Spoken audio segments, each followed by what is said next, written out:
Hey guys, it's Wayne Santos, one of the editors over at CGM, and this week, even though it's E3 week, I'm going to talk about something a little different. This particular sound off is, it's going to be a requiem.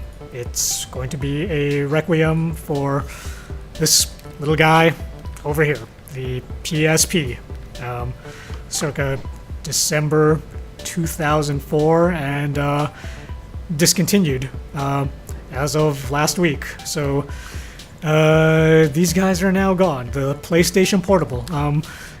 It was an underrated system. It was extremely powerful. It had a lot of interesting features going for it, but unfortunately, it came at a time when Nintendo was just all over the place in the market. And even though it was actually a better piece of technology, it didn't have the games, and it didn't have, the sales momentum behind it. That's not to say that it tanked. Obviously, it didn't tank, because if this thing is only getting discontinued now after nearly 10 years, it obviously must have been doing something right. But Sony decided that it was time to put this guy out to pasture to make way for this guy over here, the PlayStation Vita, that needs all the help that it can get right now. However, we're not here to talk about him.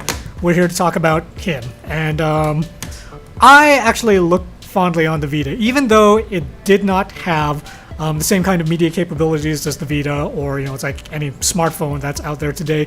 It still did a lot of interesting things, and if nothing else, it was, for me, as I'm sure it was for thousands upon thousands of Japanese people, a source of countless hours of joy thanks to Monster Hunter. Now, I know that wasn't exactly the most popular game out in the West, but for people that actually gave Monster Hunter on the PSP a try, it was just an unbelievably fun and addictive game, and there was just something about actually getting together with friends in a room who also had their own PSPs and playing local cooperative multiplayer games. I mean, like, for me, it actually got to the point where I had one buddy, and for us, Friday was actually Monster Hunter night. I know that sounds lame, but the way it would work is we would actually alternate each other's houses. So one evening he would come over to my place, and my wife would kind of get out of the way, and we would play, order pizza and play. And the next night it would be over at his place, and his wife would get out of the way, and again we would just order pizza and just keep playing that game.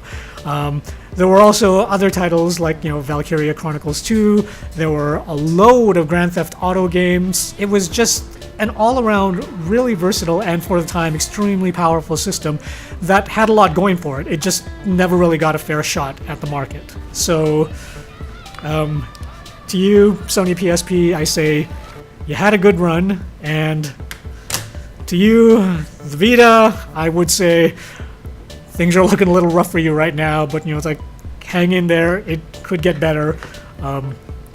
Remote play on the PS4 is actually a surprisingly cool feature, so it's like, you may not think that you want a Vita for that, but when you get into a situation where somebody else in the house wants to watch the TV but you still want to play, you'd be surprised at how happy you are to have one of these guys in the household.